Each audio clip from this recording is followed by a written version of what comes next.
mandaste mesmo, foi graça, mandaste depois trouxe-me foi armado, e vinha armado, para não dizer como outro vez.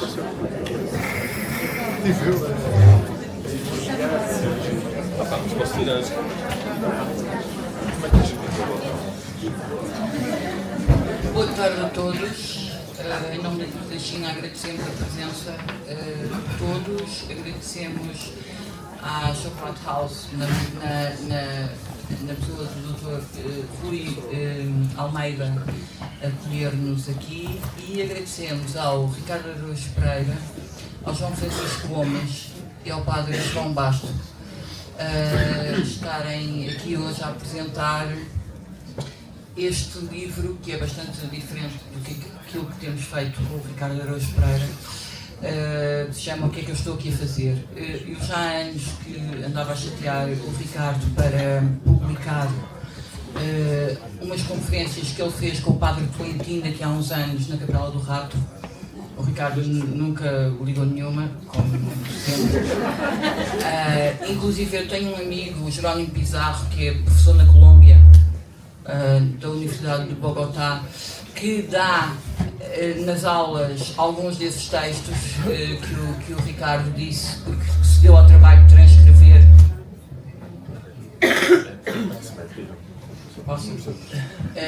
De transcrever as intervenções do Ricardo, mas entretanto o João Francisco Gomes, que nós já conhecíamos porque publicou há 2 anos o Roma, Temos um Problema, que é uma investigação sobre os abusos sexuais na igreja de crianças e não só, veio propor-nos, disse-nos, e que tal fazer uma conversa com o Ricardo Araújo Pereira sobre este tema. O Ricardo anuiu, não sei porque a ele e não a mim, mas anuiu.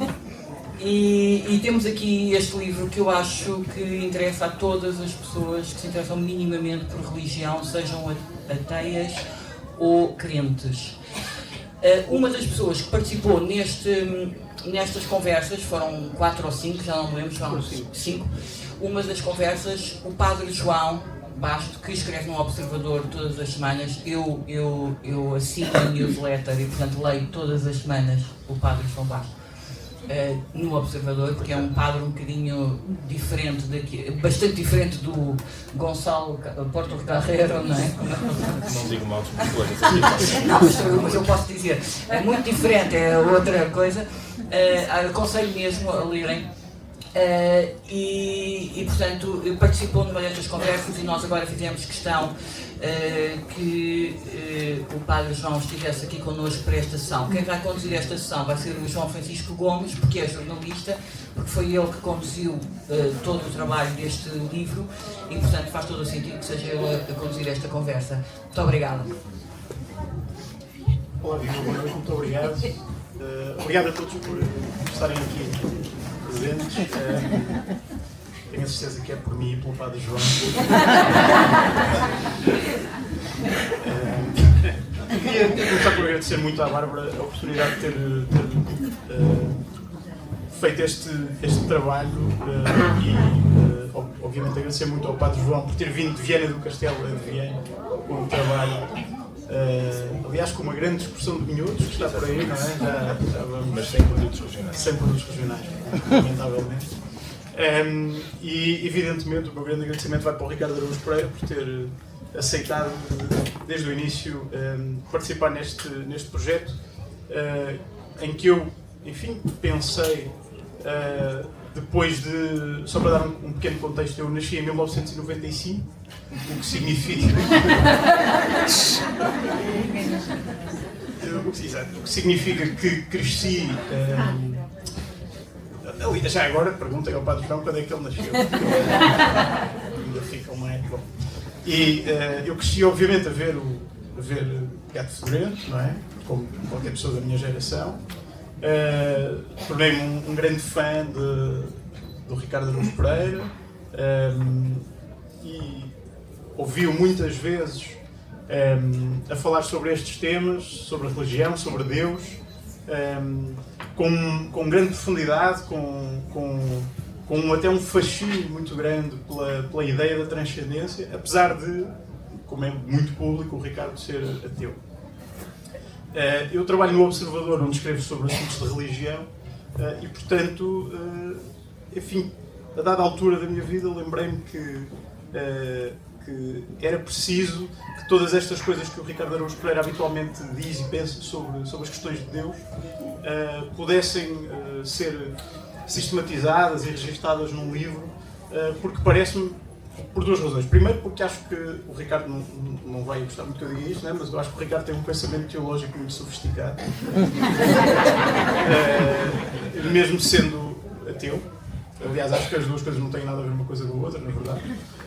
E, ao mesmo tempo, parece-me que o Ricardo, sendo uma pessoa, como se prova pela multidão que está aqui hoje, sendo uma pessoa com uma enorme capacidade para chegar ao público, digamos assim, mainstream, e não apenas ao pequeno nicho que lê as coisas que eu escrevo sobre a religião, seria, enfim, falar com ele sobre estes temas seria absolutamente extraordinário e seria uma grande oportunidade para poder levar para um público muito mais abrangente temas que eu creio que são não só do interesse de todos nós, como também são transversais a todos nós. Estas grandes inquietações existenciais pelas quais acho que todos nós passamos. Enfim, quem somos, de onde vimos, para onde vamos. Aliás, é justamente a partir de uma inquietação existencial que demos o título a este livro, O que é que eu estou aqui a fazer? E talvez eu começasse pelo título do livro. Eu acho que o Ricardo já contou esta história muitas vezes em público, não sei, mas talvez haja a possibilidade de alguém aqui ainda não conhecer exatamente a história que deu origem ao título deste livro.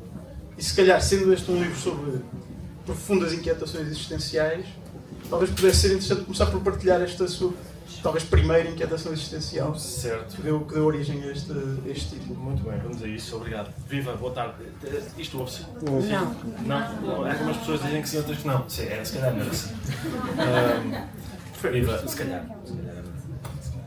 Obrigado. Viva, boa tarde.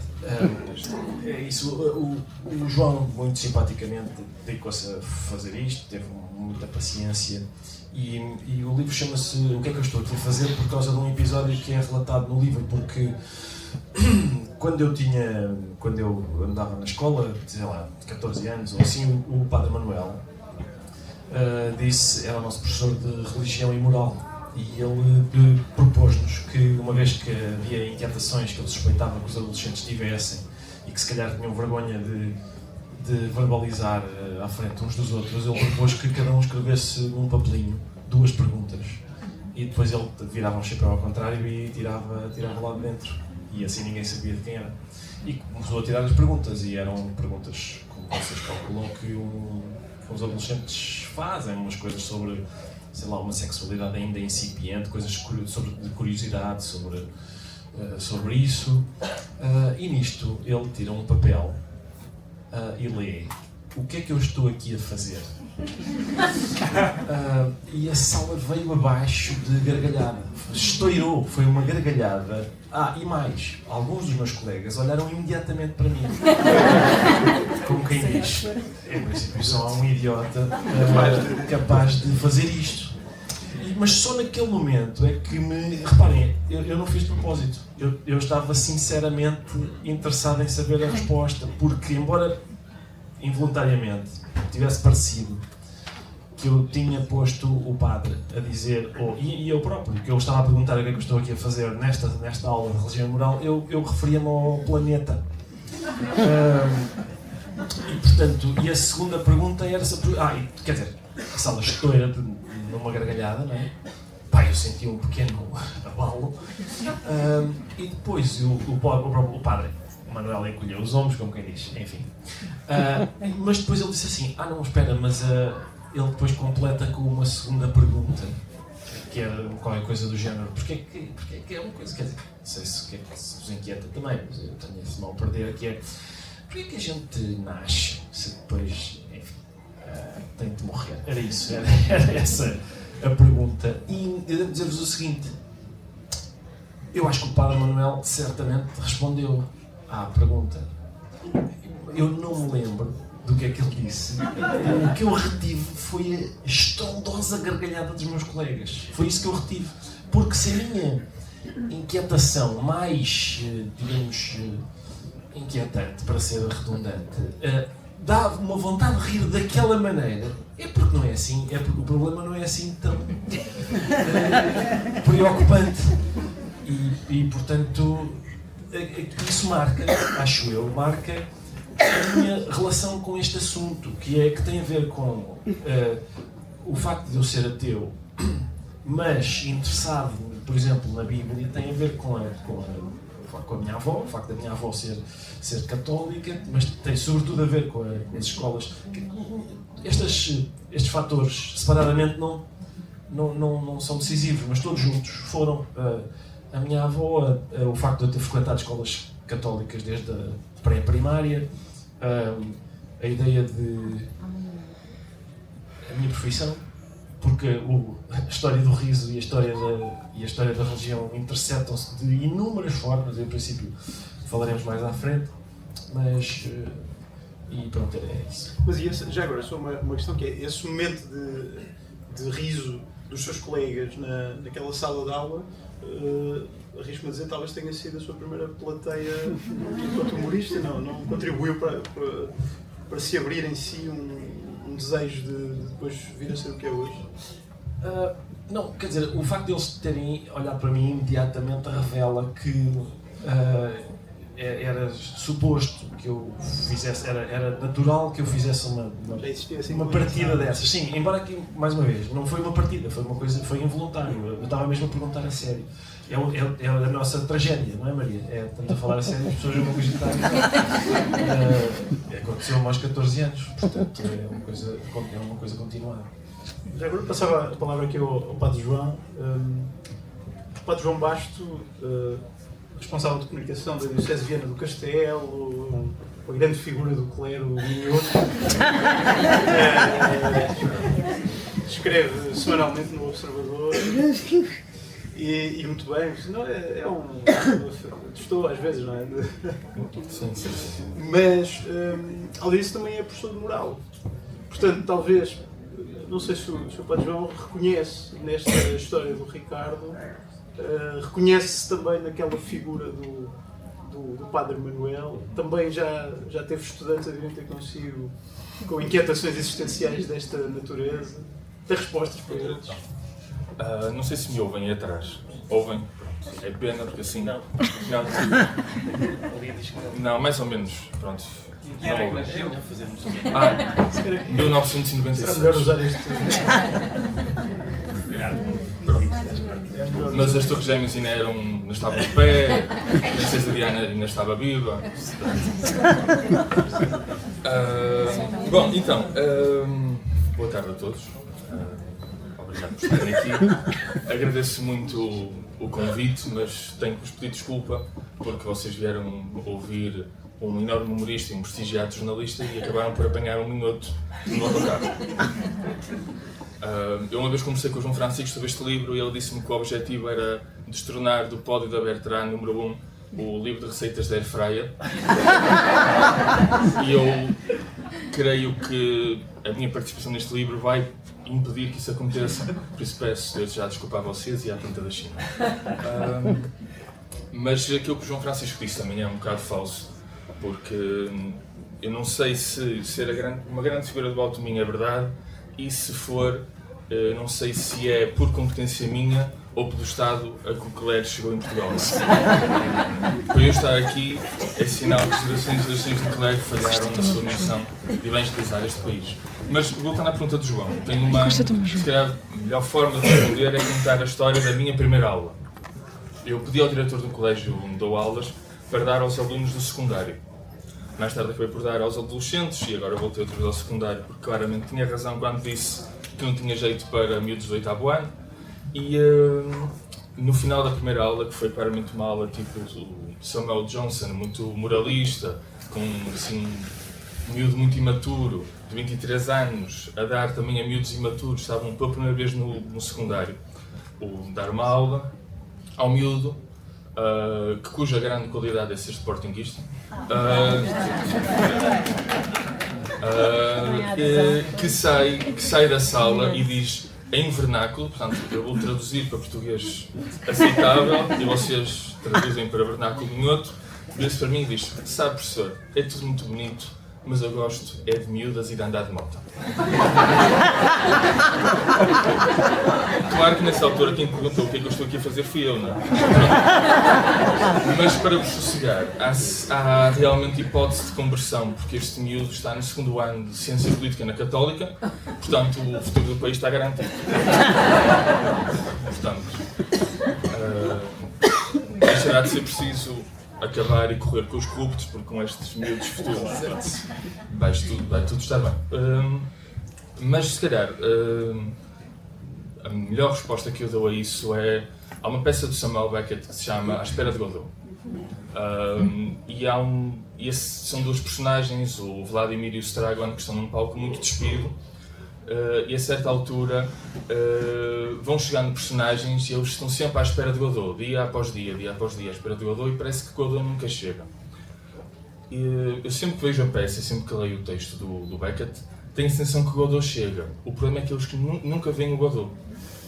Nunca veem o Godot no anjo que anuncia que o Godot vem no dia seguinte, nunca veem o Godot na figura daquele homem que sofre, que é escravizado por um grande senhor, que aparece, esse moço parece quase como um cão, não é? O homem que o passeia. Mas também parece que há uma resposta à pergunta que estamos aqui a fazer no final da peça. E eu gosto de pensar que aquele final é... Ou seja, a resposta a esta pergunta é como se depois do final da peça, a peça começasse outra vez. Portanto, o texto final reencaminha para o início. O Vladimir, um dos dois, não sei qual, se o Vladimir ou o Stragon, está com as calças nos tornozelos. E o outro diz: opa, veste as calças.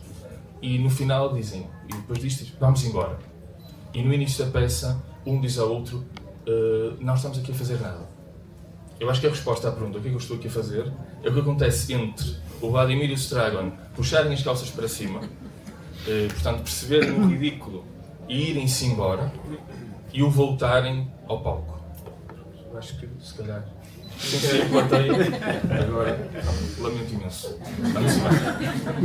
Mas, só voltando aqui um bocadinho àquela minha questão de há pouco, sente que, perante estas inquietações,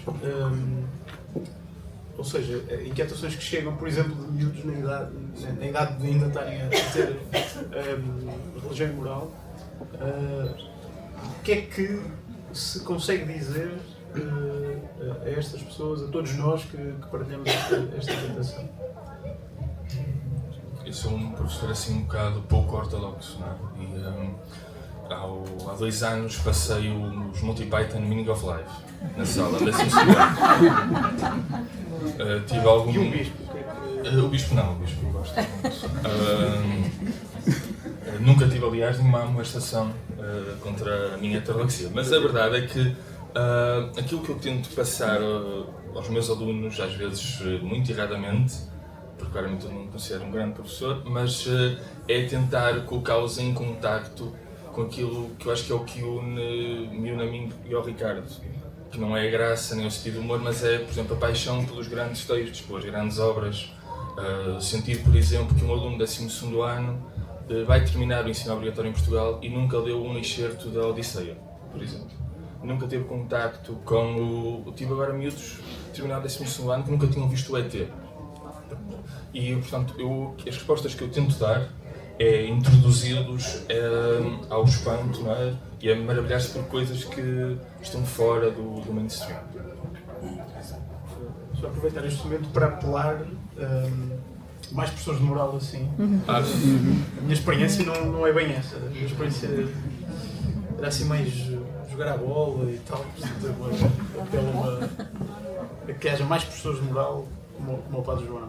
Olha, eu gostava só de levantar aqui o véu sobre uma parte do livro que me parece, talvez, enfim, um dos capítulos em que talvez um pouco mais inovadores, digamos. Inovador talvez seja uma expressão demasiado ambiciosa, mas em que talvez a gente possa trazer aqui uma perspectiva um pouco diferente sobre Jesus Cristo, que é um dos capítulos em que nós colocamos a pergunta: Jesus Cristo, um humorista, sim ou não?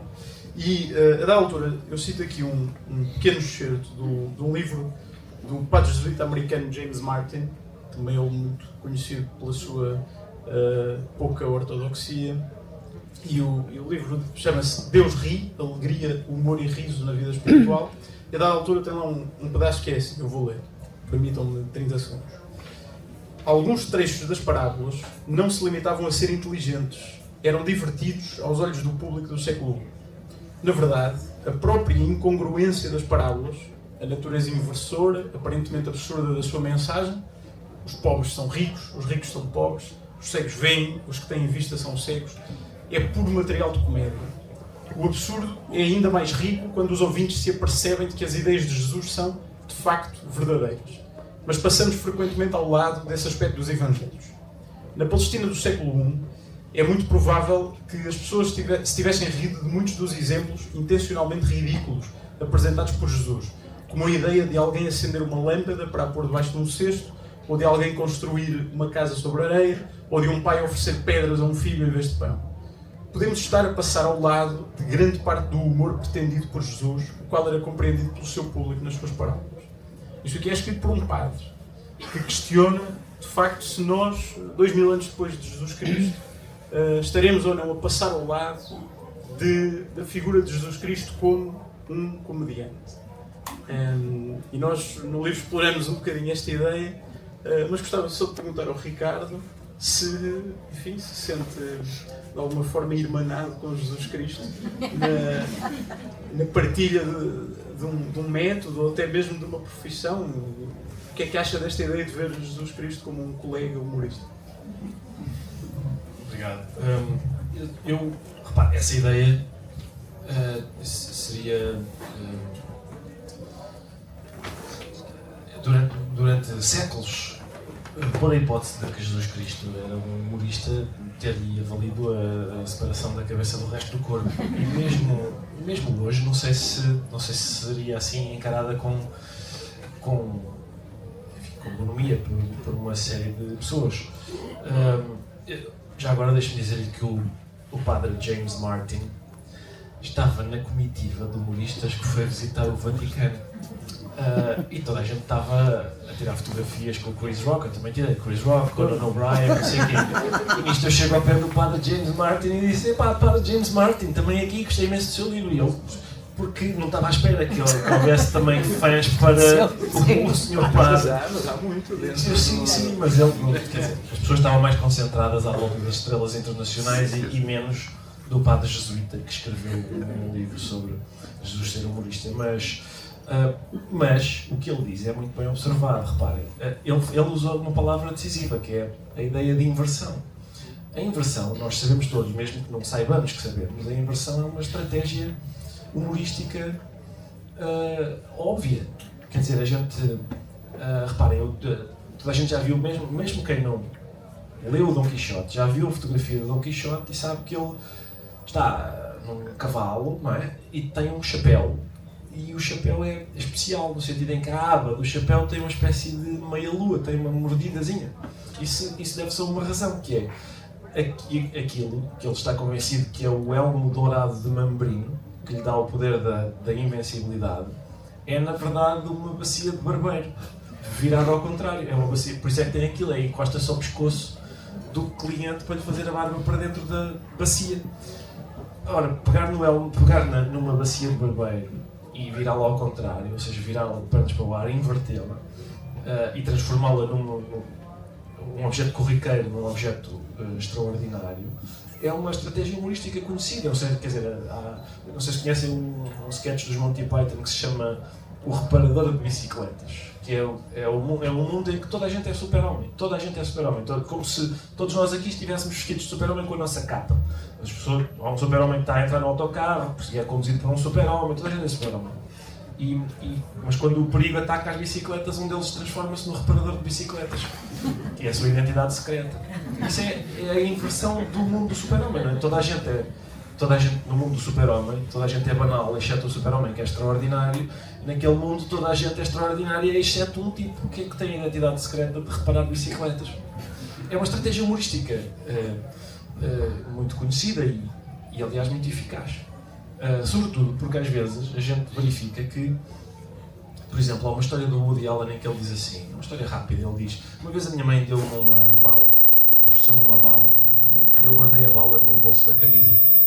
E uma vez ia na rua e um padre deslocado num prédio atirou uma Bíblia com toda a força, e se não fosse a bala, a Bíblia tinha-me despassado o coração.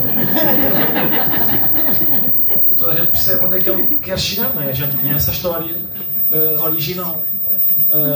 O certo é que quando ele a vira de pernas para o ar, acontece uma espécie de pequeno milagre, que é a história virada de pernas para o ar não é assim tão absurda, porque também é plausível, apesar de tudo, tendo em conta a história, que às vezes é a palavra de Deus que mata e são as balas que a gente usa para se defender disso.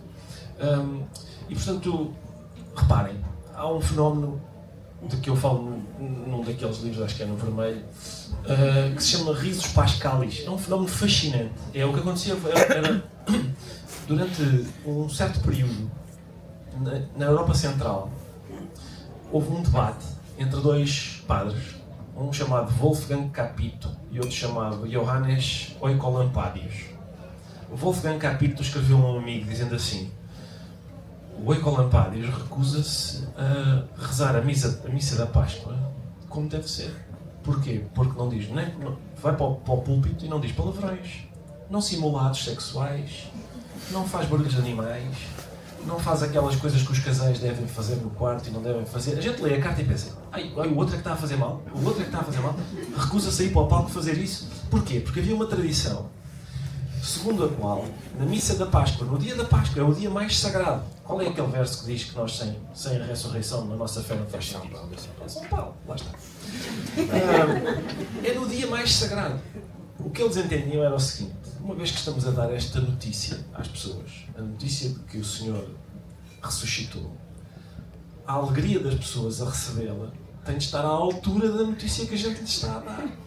Ora, se as pessoas não estão suficientemente alegres, a gente tem que as animar à força, nem que seja com notas porcas. E, portanto, havia uma acusação mútua de heresia, que é, não se diz javardice no palco, no altar, o que é plausível. E o outro lado respondia: tens que dizer javardice no altar, porque precisas de provocar nas pessoas uma alegria que esteja, uma algazarra alegre, que esteja à altura da notícia que lhes estamos a dar. Mas, Ricardo, isso não é sinal de que a boa notícia da ressurreição é insuficiente para fazer as pessoas ficarem felizes e é preciso recorrer então à javardice? A questão é que a boa notícia ocorreu já há algum tempo.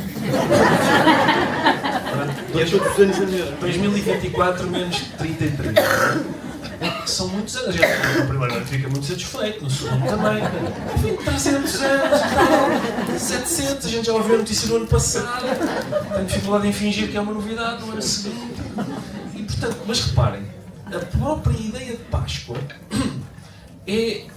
corresponde à operação de inversão cómica suprema, que é aquele que estava morto deixou de estar, voltou à vida.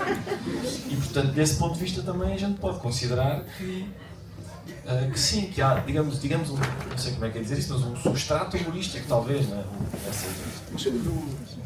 No caso de Jesus Cristo em concreto, ou seja, naquilo que está registado nos Evangelhos, porque isso que está a relatar acontece já depois na Idade Média, já é a Igreja, digamos, já são os homens, os cristãos a fazer. Mas no caso de Jesus Cristo, e o Ricardo é um fã do Evangelho, não é? Portanto, um fã dos escritos bíblicos, quando lê aquilo, quando lê as parábolas de Cristo, quando lê aquelas estratégias de Jesus Cristo, porque assim nós podemos interpretar o discurso de Cristo como eminentemente um discurso que rompe com a ordem instalada, que era, enfim, a religião judaica, não é? Ou seja, Jesus Cristo, enquanto figura que tem todo o seu ministério, todas as suas palavras e ações, tem como objetivo romper com uma instituição religiosa que já estava instalada naquele povo, reconhece que a estratégia, digamos, humorística da inversão, daquelas parábolas, como diz o padre James Martin, se nós estivéssemos lá há 2000 anos, com o contexto mental de há 2000 anos, reconhece que são discursos e textos potencialmente humorísticos, os de Jesus Cristo? No sentido daquilo que referiu sobre os pobres são os ricos, as bem-aventuranças são assim, não é? São felizes os que agora choram porque rirão mais tarde, mas depois ele também diz É para consultar. que os que riem agora depois, mais tarde serão chorar. Mas sim, tudo isso é daquela ideia de os últimos serem os primeiros, a própria ideia de quem eram as companhias. Quem eram as companhias dele, não é? Sabem aquele momento final de um filme do Indiana Jones em que eles têm de resolver um enigma, chegam a um sítio em que eles estão a guardar o cálice sagrado, e quem é que chega lá? Um nazi e um Indiana Jones, e então eles têm, está lá um templário, não é? A guardar vários cálices, e escondido no meio daquela coleção de cálices está o verdadeiro Santo Graal.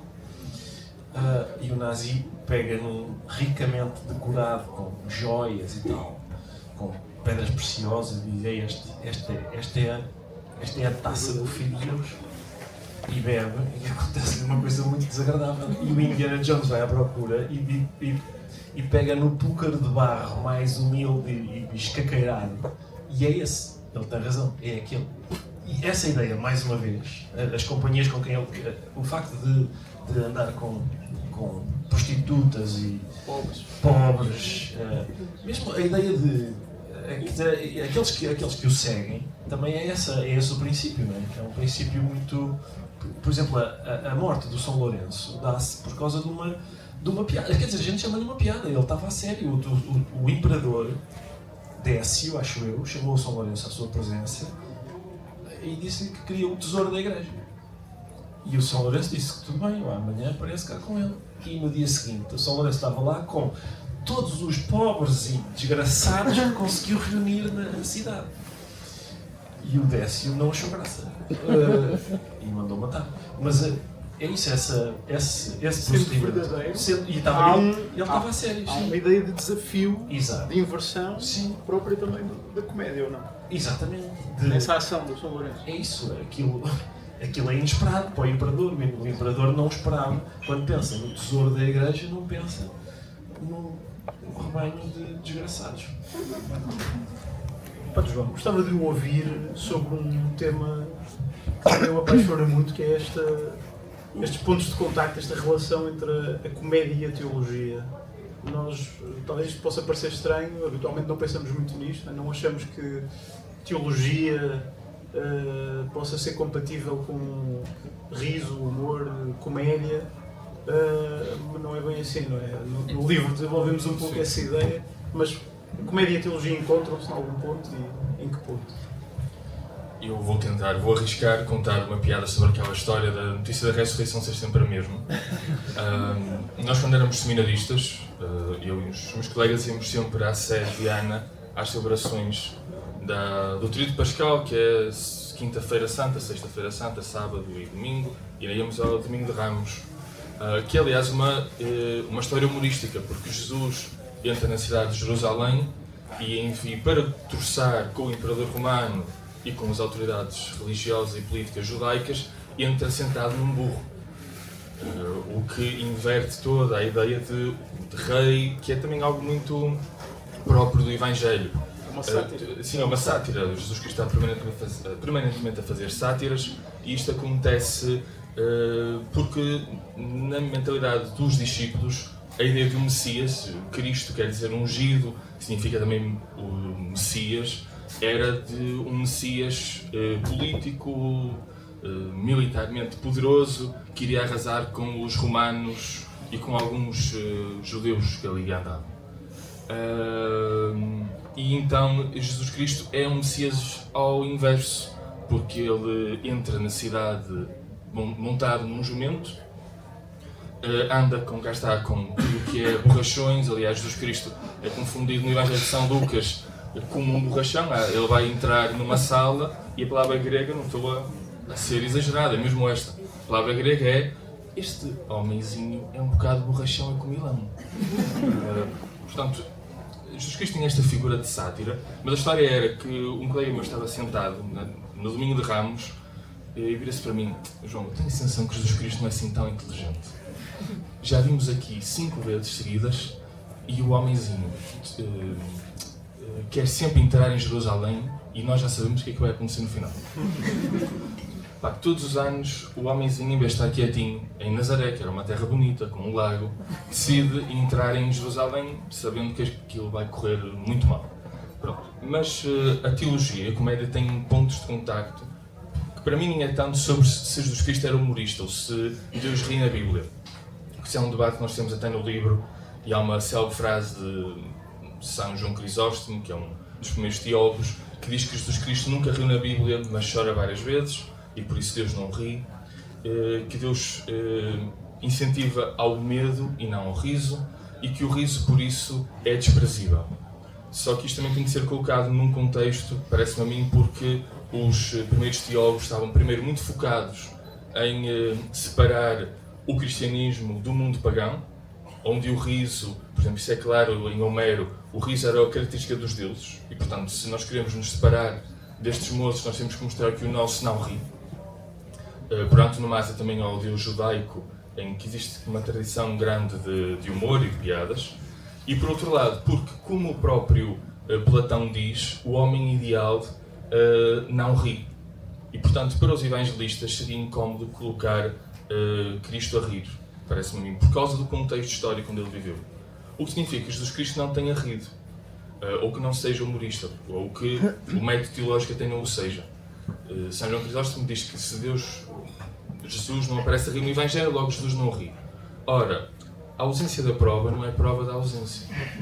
Porque há outras coisas que Jesus Cristo certamente fez e não estão descritas na Bíblia, como algumas todos nós fazemos cotidianamente, visitando instalações mais ou menos privadas para estarmos mais à vontade.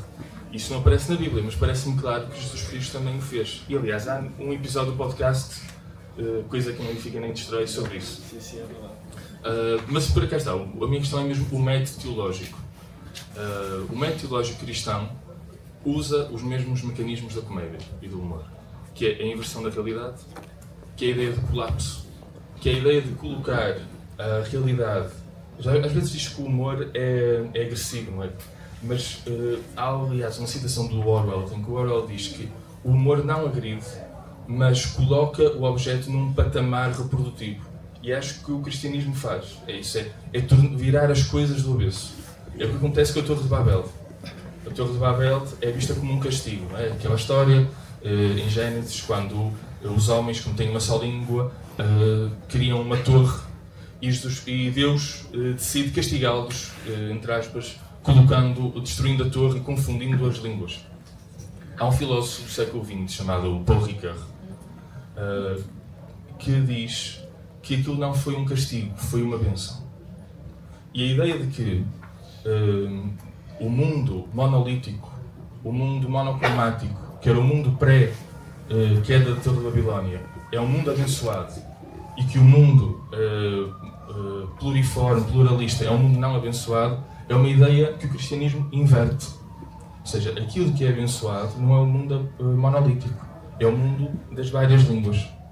E parece-me que isto aqui é um dos grandes raciocínios teológicos cristãos. Como eu digo no livro e na conversa que tivemos, eu acho que o cristianismo ensina-nos a ser desconfiados da ideia de ordem, da ideia de autoridade, da ideia de domínio. Há, aliás, um poema do O'Neill que termina dizendo: é lutar contra o bonito. Com esta ideia de que o bonito é uma coisa muito kitsch, cheia de miçangazinhas, de purpurinas, e não, o cristianismo não é isso. Porque se nós formos ler a Escritura, a Bíblia, nós vamos perceber que o mais belo dos filhos dos homens, que é uma profecia de Isaías que remete para Cristo, é simultaneamente aquele de quem se desfigura de quem se afasta o rosto porque a cara está desfigurada. Portanto, há aqui uma clara inversão, que é aquilo que faz a comédia. Eu agora ando viciado nos sketches do Herman e a Maria está aqui na frente. Tenho visto muitas vezes a Maria via YouTube. E há um sketch do Herman que é sobre um Epifânio, amigo palhaço, que é uma inversão de um cantor de intervenção. E é escrito pelo Ricardo. Foi escrito pelo Ricardo? Não, já não. Acho que até sei. E realmente, aquilo que acontece nesse sketch, na inversão de o cantor de intervenção que quer a verdade, mas depois, na verdade, aquilo que está a fazer é impor uma espécie de ideologia àquelas crianças que ele abraça, mas ao mesmo tempo que as abraça está a torturar. Parece-me aquilo que acontece claramente no cristianismo. Desde já dizer que não sei se alguma vez... Não é exatamente isso. Sim, pois. Mas é o método. Desde já dizer que eu nunca, não sei se alguma vez João Abel Manta pensou que um padre beberia de uma caneca com os seus cartoons. Portanto, isto também é muito teológico. Obrigado, Padre Bastos. Eu gostava de vos fazer uma última pergunta, talvez antes de depois toda a gente ter a oportunidade de poder fazer perguntas tanto ao Ricardo como ao Padre João. Mas um dos objetivos pelos quais eu propus ao Ricardo fazer este livro parece-me que nos tempos que correm, em que se registra uma polarização do discurso muito acentuada, mesmo dentro das comunidades religiosas, dentro da Igreja Católica, uma polarização dos extremos relativamente a muitos assuntos que têm a ver quer com a disciplina, quer com a moral. Parece-me cada vez mais importante dar lugar ao diálogo entre os crentes e os não crentes. E parece-me muito importante que aqueles que são crentes possam ter a oportunidade de escutar atentamente os não crentes e que os não crentes também possam escutar as razões da fé dos crentes.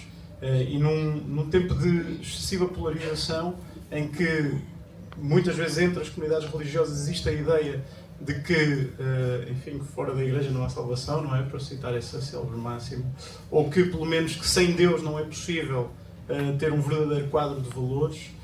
Ao mesmo tempo, existe também, entre muitos ateus, e não é de todo o caso do Ricardo, a ideia de que, enfim, acreditar em Deus é uma coisa para gente com um intelecto um pouco mais diminuído, a ideia de que, enfim, a crença ou a fé é uma crendice, etc. E, portanto, nesse sentido, gostava de perguntar ao Ricardo duas coisas. Primeiro, gosta de fazer parte tantas vezes, é tantas vezes convidado como o ateu de serviço para conferências em que é preciso pôr um ateu e um crente à conversa. Normalmente o Ricardo é o ateu convidado. Gosta de fazer parte deste diálogo entre crentes e não crentes. E já agora faço-lhe a pergunta de $1 milhão para os crentes, que é possível construir um quadro de valores sem acreditar em Deus, sem acreditar que existe alguma coisa depois de morrermos? Sim. Muito obrigado. A resposta primeira é que sim. Eu estou disponível para ser o ateu de serviço. Já fui imensas vezes, já estive em debates que tinham... parece o início de uma anedota. Era um muçulmano e eu. Às vezes vou só eu, por exemplo, uma coisa que me acontece muito é ir a igrejas evangélicas, que são às vezes são paredes nuas, porque eles levam a sério o segundo mandamento, e são em caves, uma coisa assim meio escondida, e a apresentação é sempre assim. Hoje temos connosco um ateu, que apesar disso sabe mais da Bíblia do que muitos católicos, e a sala vem abaixo sempre. Os evangélicos dizem que sabe mais que os católicos. Sim.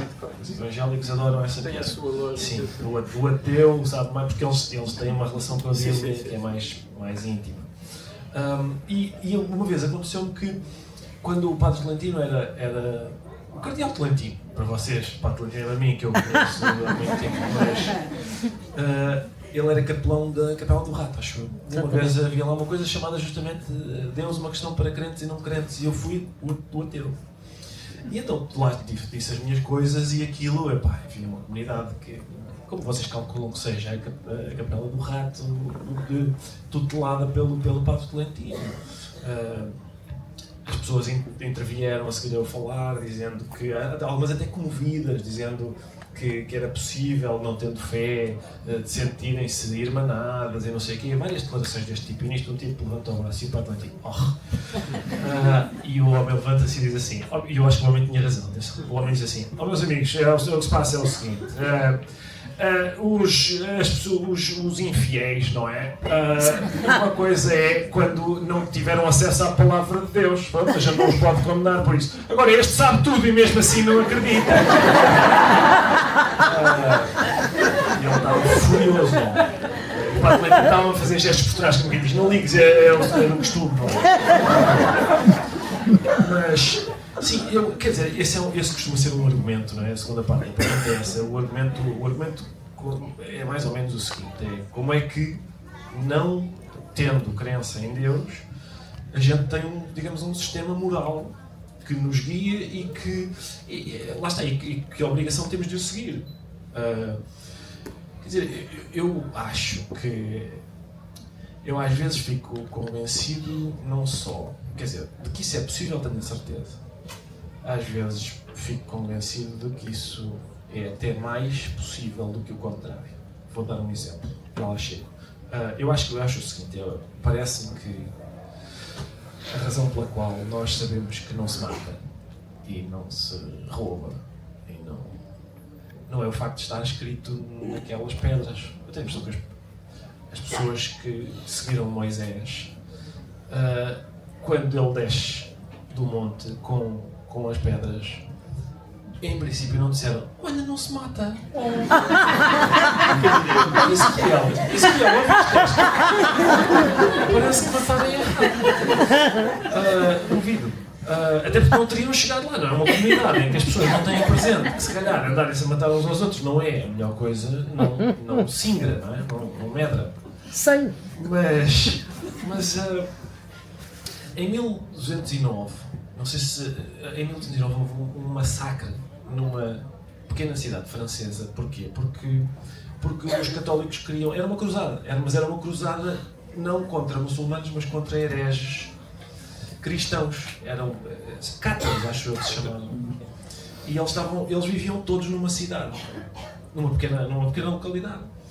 E os soldados, antes de irem, perguntaram ao padre que estava a comandar as tropas. Disseram, eles vivem todos aqui de facto, mas não são os únicos, também há lá católicos no meio. Como é que a gente faz para os distinguir? E era uma ótima pergunta, porque realmente eles arriscavam-se que os cátaros dissessem, não, eu não sou cátaro, eu sou católico, e no dia seguinte retomavam as suas práticas hereges. E então o padre disse umas palavras que são hoje muito célebres, que é, matem-nos a todos, Deus saberá distinguir os seus. E a questão é essa, ou seja, no sistema moral de um católico, é possível, tendo em conta a crença num mundo a seguir a este, que é muito melhor e que recompensa os bons, é possível achar que não só matar, como matar inocentes não faz mal, porque eles terão uma recompensa extraordinária a seguir. Eu não sou capaz dessa ideia. Eu não sou capaz disso. Não quero fazer proselitismo de ateísmo, mas e também, e acredito que o seu padre não seja desse cara, não diga matem-nos a todos, porque depois Nosso Senhor lá sempre vai ser partido a separar os bons. Justamente que seja o Benfica. O Benfica a jogar. Não está a cativar. Padre João, faz bem aos crentes também ouvir os ateus neste diálogo. O que é que lhe parece desta ideia de construir um quadro de valores de Deus? Há um teólogo alemão não católico do século XX, Dietrich Bonhoeffer, que dizia que tinha mais facilidade em falar com ateus do que com crentes, porque é o que às vezes eu sinto. Eu, quando vou falar com crentes, eles já sabem mais do que eu.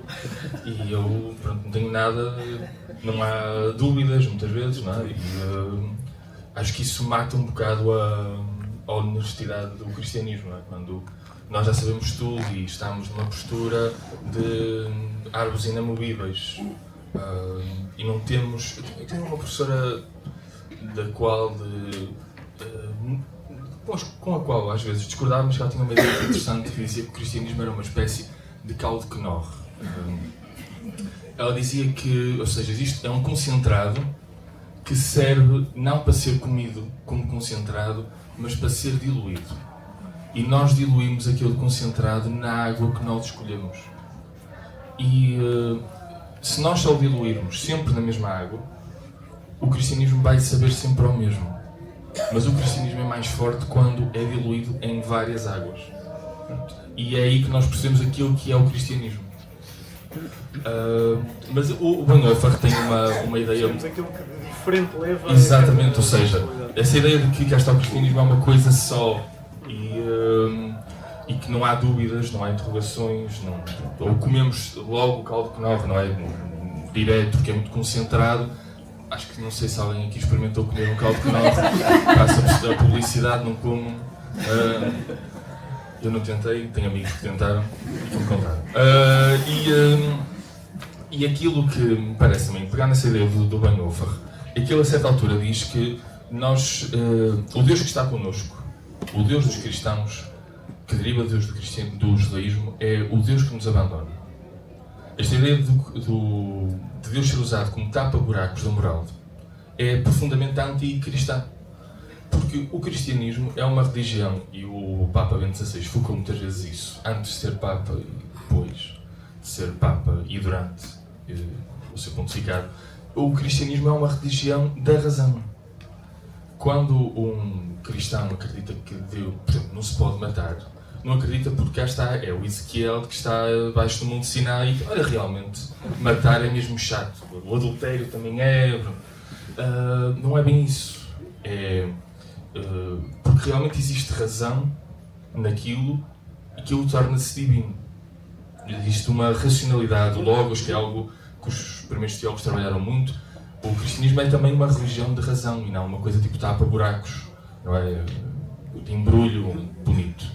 E então, cá está, o Bonhoeffer diz várias vezes nos seus escritos que ele viveu o drama da Segunda Guerra Mundial, tentou, aliás, teve uma conspiração para tentar matar o Hitler, que infelizmente, apesar de ir como romper um mandamento, não foi bem conseguida. E então, o Bonhoeffer dizia que nós devemos viver perante Deus e com Deus sem Deus. Que é muito parecido com o que outra judia disse também na mesma altura. É Etilia Sum, num diário, nas últimas coisas que ela escreve, em 1942, diz: vou ajudar-te, Deus, a não me abandonares. Tu não podes nada. Aquilo que eu posso fazer é ajudar-te a que não me abandones. E se ajudar a que não me abandones, tu nunca me há de abandonar. Eu acho que é uma inversão da forma como nós olhamos para a moral cristã. E acho que isso é muito importante e acho que é conseguido também no diálogo com os não crentes. Porque senão também acho que ficamos muito esqueletizados. Aliás, isso acontece na Bíblia. Jesus Cristo fala muitas vezes sobre o escândalo. E a palavra escândalo na Bíblia tem dois significados. Primeiro é uma coisa na qual tropeçamos, não é? Como se fosse nós vamos andar na rua e há um ramo e nós tropeçamos. Mas há também a possibilidade da palavra escândalo na Bíblia querer dizer uma espécie de doença óssea na qual nós deixamos de ter nervos e músculos e só passamos a ter ossos. Eu não sei, não sou médico, não sei como é que se chamará tecnicamente esta doença, mas eu acho que sem o diálogo com os não crentes é o que acontece ao cristianismo. Ficamos muito mirradinhos. Ficamos, se calhar, como a viúva do Grande Esperanças do Dickens. Ficamos à espera do nosso noivo, vestidos de noiva, ali a ganhar pó, e precisamos de alguém que de vez em quando sacuda, não só as moscas, como agora o Ricardo fez, mas também o pó.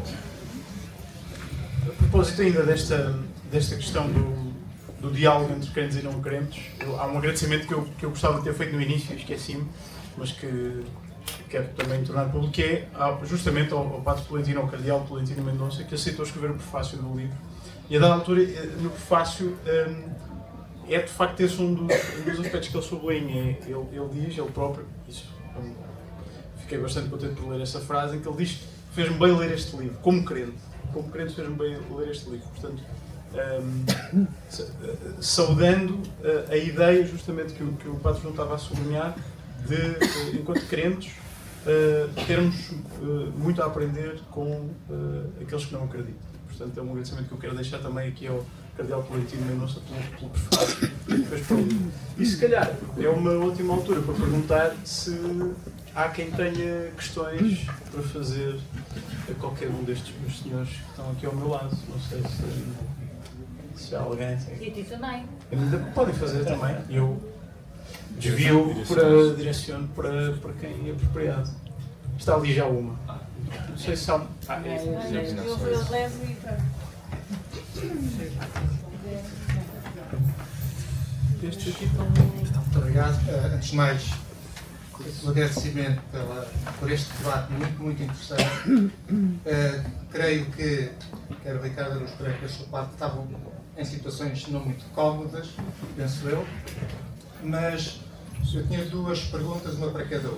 A primeira, ao Sr. Padre, falou muito, cristianismo como ligado à razão, e a multiplicidade, o caldo de Knock e o livro de várias águas. Mas quem olha de fora, e falo de mim, olha para a religião católica e vê a fé e vê o dogma. E a pergunta é saber como é que nós compatibilizamos essas duas coisas. Para o Ricardo Araújo Pereira, que se afirmou como ateu, a pergunta é por que não agnóstico? Porque há quem diga que ser ateu é o simétrico de ser crente. Muito obrigado.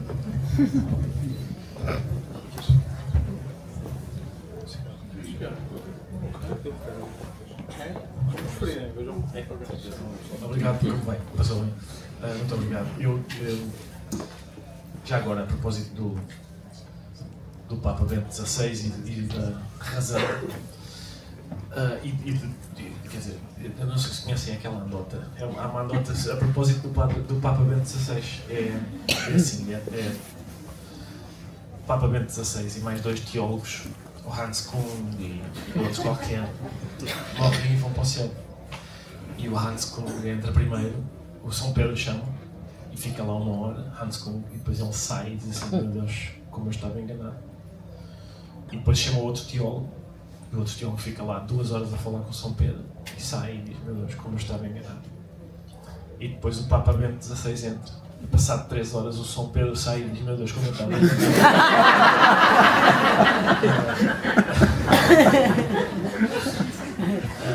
Foram vocês que inventaram esta, não posso. Deve ter sido sindicato.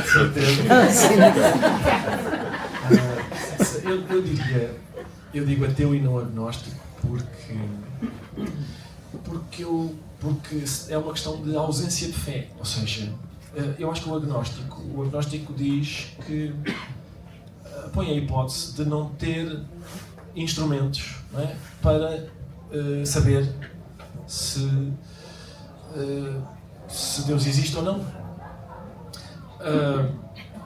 Quer dizer, eu não sou agnóstico, eu não estou a comparar, mas eu não sou agnóstico em relação a fadas, a unicórnios. Eu também não tenho fé, do mesmo modo, eu não tenho fé em Deus. A minha posição como ateu é de estar à espera. A responsabilidade não é minha, repare. O que me dizem os crentes é que fazem uma alegação extraordinária. Os crentes é que me dizem que, ao contrário do que tudo me indica, e a gente não falou disso, mas se calhar aquilo que mais claramente me indica isso é aquilo que os filósofos chamaram o problema do mal. Que é perguntar como é que um Deus omnisciente, omnipotente e omnibenevolente permite a existência de sofrimento e mal. Eu conheço a resposta do Santo Agostinho, que para explicar o mal social até é, digamos, razoavelmente satisfatório, não é? Quando ele diz que os homens são dotados de livre-arbítrio, são livres e por isso Deus não os impede de se matarem uns aos outros. E eu compreendo, quer dizer, se eu fosse omnisciente e criasse um mundo para as minhas filhas, não sei se calhar arranjava uma maneira de... Pelo menos, por exemplo... E omnipotente. É isso, e omnipotente, que eu não sou também já agora. A questão do mal, por exemplo, a questão do mal natural já é mais difícil de explicar, não é? Porque é que de repente vem um tsunami que varre 200 mil pessoas. E há outro problema ainda, que é... Portanto, a questão é a seguinte, tudo bem, nós somos livres e Deus não pode intervir. Deus, como é que disse o C.S. Lewis? Se Deus tivesse tirado todas as balas das espingardas na Primeira Guerra Mundial, interferia diretamente com a liberdade das pessoas. E por isso houve milhões de mortos. Mas ao mesmo tempo dizem-me que no outro dia uma senhora estava a fritar peixe e respingou-lhe óleo a ferver para um olho. E Dom Nuno Alves Pereira curou-lhe o olho. E agora é santo por causa disso. Volta e meia há umas intervenções divinas. Às vezes ele intervém. Há milagres, isso está documentado. Podia não ser com peixe frito. Mas o peixe deixa-me muito desconsolado. Se calhar mais à frente, não sei se ainda temos tempo, mas eu depois hei de falar sobre a minha troca de correspondência com o Gonçalo M. Tavares, que é mais ou menos um resumo da minha teologia. Agora, antes de passar ao Padre João, sublinhar que a questão do problema do mal está extensamente desenvolvida no livro e, portanto, compra.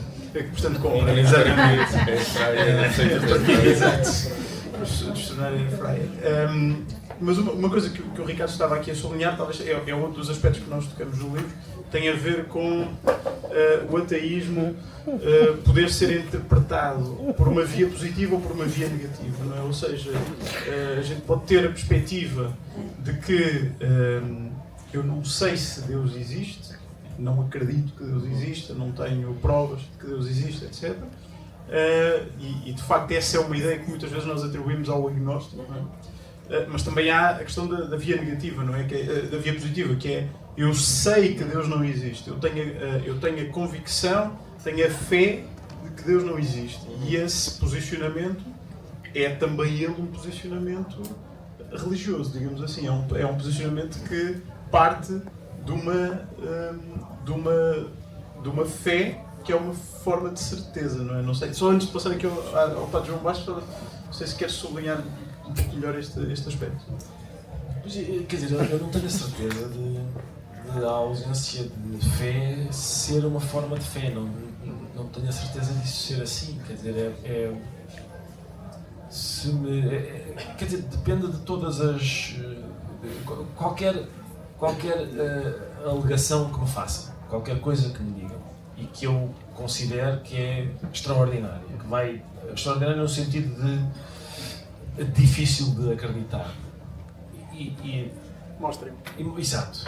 E depois e não havendo provas e indo contra aquilo que me é dado compreender, eu não creio que essa atitude de não ser crente seja uma forma de fé pela negativa. Tenho dificuldade em chamar-lhe isso. Pode, João, não sei se quer responder à questão. Olá. Eu estou um bocado desconfortável, é verdade, do que disse. Por um motivo que é... o João Francisco disse-me para vir e que o clima seria de jabardeira e depois qualquer questões destas, teologia séria, eu não sei responder.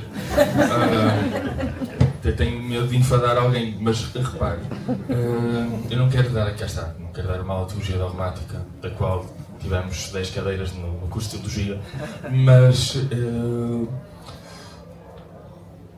primeiro há uma frase que eu digo no livro que me parece ajustada, que é: acho que o cristianismo, durante muito tempo, e ainda hoje, e se calhar sempre, como qualquer realidade, focado na transfiguração, esqueceu-se que isso não acontece sem uma desfiguração. Isso parece-me claro. Acho que o cristianismo às vezes fica muito focado na transfiguração e esquece que isso não acontece sem uma desfiguração. Mas a dogmática e os dogmas, eu acho que nós podemos ter um entendimento diferente daquilo que são os dogmas.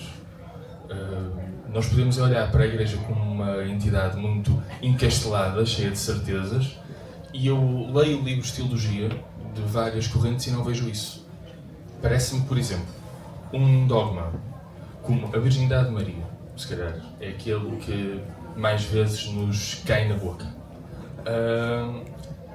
a interpretação, o dogma existe, não é? Mas o dogma não existe por si, o dogma existe para ser interpretado. Portanto, eu conheço 5 ou 6 interpretações diferentes do dogma da virgindade de Maria. E depende também de correntes dentro do cristianismo.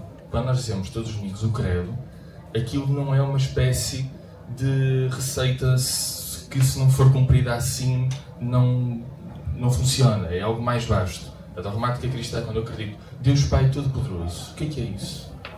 Ou quando eu digo que acredito num Deus que é a Santíssima Trindade. Isso são dogmas, mas a compreensão dos dogmas tem, por um lado, uma dimensão evolutiva. Eu acho que hoje nós compreendemos o dogma da virgindade de Maria de maneira diferente do que se calhar compreendia de São Tomás de Aquino. E não há mal nenhum com isso. Nós hoje compreendemos, por exemplo, o dogma da criação de maneira diferente porque fomos ajudados e não dificultados pela teoria da evolução das espécies. E era precisamente sobre isso que a minha professora falava do Karl Knorr. Que é, nós achamos, há quem diga, por exemplo, o padre Jorge Lemaitre descobriu uma origem do mundo através da teoria do Big Bang. E, portanto, Deus não existe. Ou existe a teoria da evolução das espécies, portanto, a criação na Bíblia, ou a teoria religiosa da criação é uma treta. Não me parece. Porque eu acho que o cristianismo, nós já até debatemos isso no livro, o cristianismo é uma entidade muito serpentina, consegue fugir destas coisas e consegue perceber o que está. Os tempos vão ajudando a depurar permanentemente o cristianismo, para nós percebermos realmente, se calhar, qual é a essência do dogma. Que muitas vezes não é aquilo que passa mediaticamente, mas eu não queria dar aqui uma aula de teologia dogmática, pronto, lamento. Mas podemos conversar no final.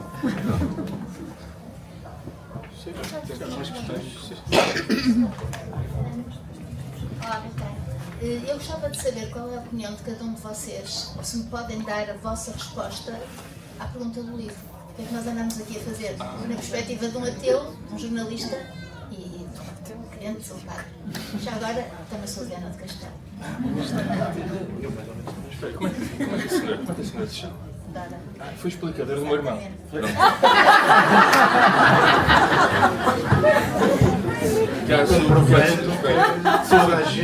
Caso os aviões que o meu irmão conduz caiam e o meu irmão não sabe fazer cálculos, a culpa é da senhora. Mas é sportinho. Sim, também somos os dois. Eu também sou. Também são, pronto. Portanto, são ambos de alto minho, não é? Exatamente. Depois do Ricardo também. Não sei que alguém. Enfim, vou começar eu porque talvez a minha resposta seja mais. Eu não sei. E agora já fiquei com a fácil. Agora deixo para vocês. Enfim, lá está. O livro tem 288 páginas e eu não quero fazer aqui um desfavor à editora, mas. Spoiler, não respondemos à pergunta. Peço desculpa, Bárbara, mas exato, pode ficar para o próximo livro. Mas talvez passar uma vida inteira a tentar a discutir possíveis respostas para esta pergunta possa ser uma atividade muito satisfatória para passar o tempo que aqui nos é dado para passar. Algum de vós quer começar? Eu depois tenho de ficar com a difícil. Tem que ficar, sim, eu acho que é melhor ficar, quem sabe, para o fim, não é? Em princípio, o seu pai tem contactos lá em cima. Eu não sei se consigo, eu acho que a melhor resposta que eu consigo dar à pergunta era o que eu vos dizia há pouco, é se eu vos contar a história da minha correspondência com o escritor Gonçalo M. Tavares.